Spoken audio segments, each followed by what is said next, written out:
My name is Mohammed Yunus. I'm from Bangladesh.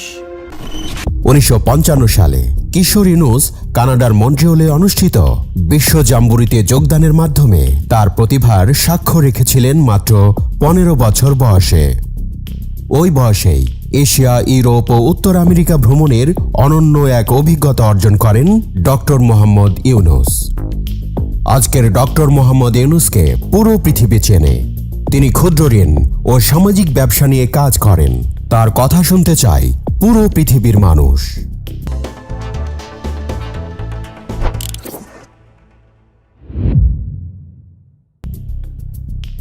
Doctor Mohammad Yunus 1940 সালের 28 June Chittagong জেলার হাটহাজারী উপজেলার বাথুয়া গ্রামে জন্মগ্রহণ করেন।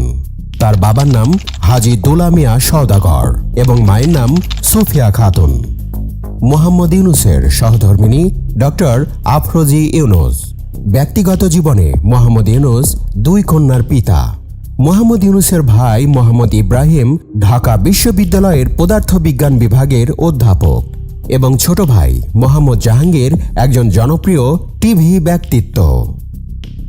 তার প্রথম বিদ্যালয় মহাজন ফকিরের স্কুল। চট্টগ্রাম কলেজিয়েট স্কুল থেকে ম্যাট্রিক পরীক্ষায় মোহাম্মদ ইউনুস মেধা তালিকায় 16তম স্থান অধিকার করেন এবং চট্টগ্রাম কলেজে ভর্তি হন। সেখানে তিনি সাংস্কৃতিক এবং রাজনৈতিক কর্মকাণ্ডের সাথে নিজেকে যুক্ত করেন। কলেজে তিনি নাটকে অভিনয় করে প্রথম পুরস্কার লাভ করেন। এছাড়াও তিনি সাহিত্য পত্রিকার সম্পাদনা এবং আজাদী পত্রিকায় কলাম লেখার কাজে যুক্ত ছিলেন। সপ্তম শ্রেণীতে পড়ার সময় তিনি বয়েজ স্কাউটসে যোগ দেন এবং বয়েজ স্কাউটসের পক্ষ থেকে মাত্র 15 বছর বয়সে যুক্তরাষ্ট্র, কানাডা সহ এশিয়া এবং ইউরোপের বিভিন্ন দেশ ভ্রমণ করেন। 1957 সালে মোহাম্মদ ইউনুস ঢাকা বিশ্ববিদ্যালয়ে অর্থনীতি বিভাগের সম্মান শ্রেণীতে ভর্তি হন এবং সেখান থেকেই বিএ এবং এমএ সম্পন্ন করেন। এরপর তিনি ব্যুরো অব ইকোনমিক্সে যোগ দেন গবেষণা সহকারী হিসেবে। পরবর্তীকালে 1962 সালে চট্টগ্রাম কলেজে প্রভাষক হিসেবে যোগদান করেন। 1965 সালে তিনি ফুল ব্রাইট স্কলারশিপ নিয়ে যুক্তরাষ্ট্রে যান এবং পূর্ণবৃত্তি নিয়ে যুক্তরাষ্ট্রের ভ্যান্ডারবিল্ট বিশ্ববিদ্যালয় থেকে 1969 সালে অর্থনীতিতে পিএইচডি লাভ করেন। মোহাম্মদ ইউনুস বাংলাদেশে ফিরে আসার আগে 1969 থেকে 1972 সাল পর্যন্ত মিডল টেনেসি স্টেট ইউনিভার্সিটিতে শিক্ষকতা করেন।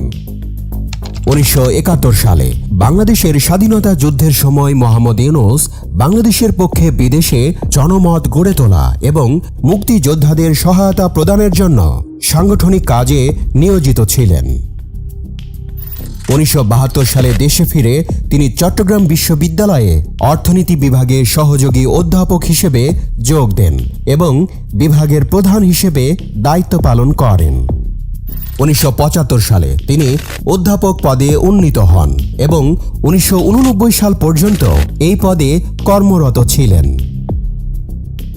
ডক্টর মোহাম্মদ ইউনুস দারিদ্রতার বিরুদ্ধে তার সংগ্রাম শুরু করেন 1974 সালে বাংলাদেশে সংঘটিত দুর্ভিক্ষের সময়। তিনি বুঝতে পারেন স্বল্প পরিমাণে ঋণ দরিদ্র মানুষের জীবনমান উন্নয়নে অত্যন্ত কার্যকরী হতে পারে। সেই সময় তিনি গবেষণার লক্ষ্যে গ্রামীণ অর্থনৈতিক প্রকল্প চালু করেন। 1974 সালে মোহাম্মদ ইউনুস তেভাগা খামার প্রতিষ্ঠা করেন, যা সরকার প্যাকেজ প্রোগ্রামের আওতায় অধিগ্রহণ করেন। ডক্টর ইউনুস পৃথিবীর বিভিন্ন দেশের বিভিন্ন বিশ্ববিদ্যালয় থেকে 48টি সম্মানসূচক ডক্টরেট ডিগ্রি অর্জন করেছেন।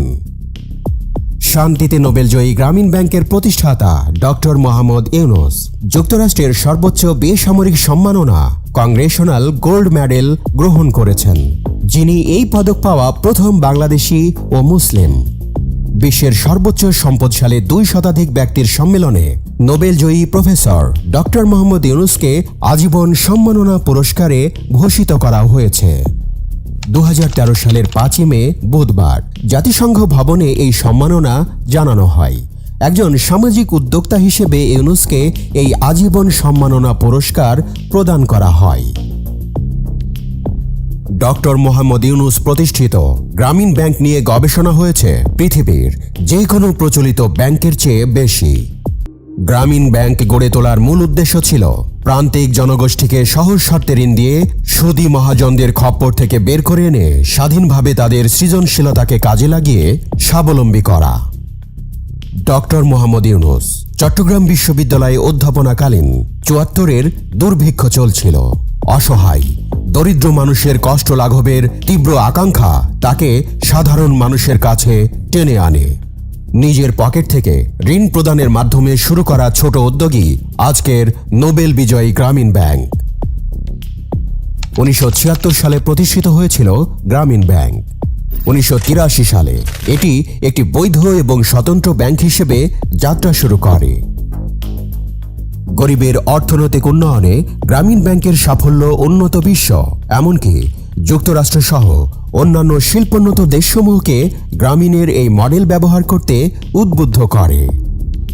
এ পর্যন্ত বিশ্বের ৪২টি দেশে গ্রামীণ ব্যাংকের আদলে ১৩২টি আর্থিক প্রতিষ্ঠান সফলভাবে কার্যক্রম চালাচ্ছে।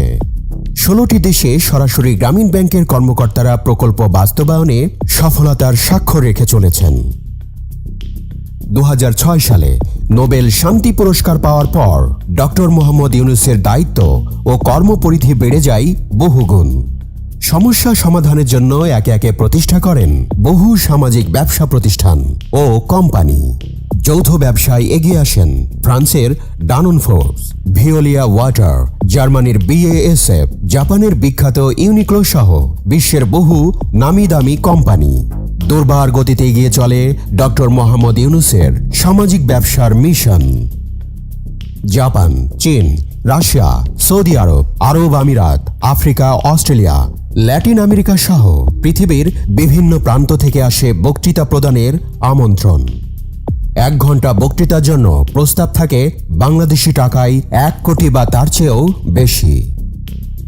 বিশ্ববাসীর কাছে তিনি একজন অতি সম্মানিত পরম শ্রদ্ধেয় ব্যক্তিত্ব। তার সাক্ষাৎ পাওয়ার জন্য কত দেশের রাষ্ট্রপ্রধান, সরকার প্রধান, মন্ত্রী, বিখ্যাত ব্যবসায়ী সহ সর্বস্তর থেকে প্রতিনিয়ত আমন্ত্রণপত্র আসতে থাকে।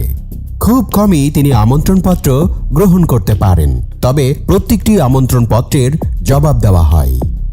বক্তৃতার সম্মানী বিদেশ থেকে ডক্টর মোহাম্মদ ইউনুসের ব্যাংক হিসাবে স্থানান্তরিত হওয়ার পর তিনি সেই অর্থ তার প্রতিষ্ঠিত বিভিন্ন ট্রাস্টে দান করেন। সমগ্র পৃথিবীর নামিদামি বিশ্ববিদ্যালয় থেকে প্রতিনিয়ত আসে আমন্ত্রণপত্র।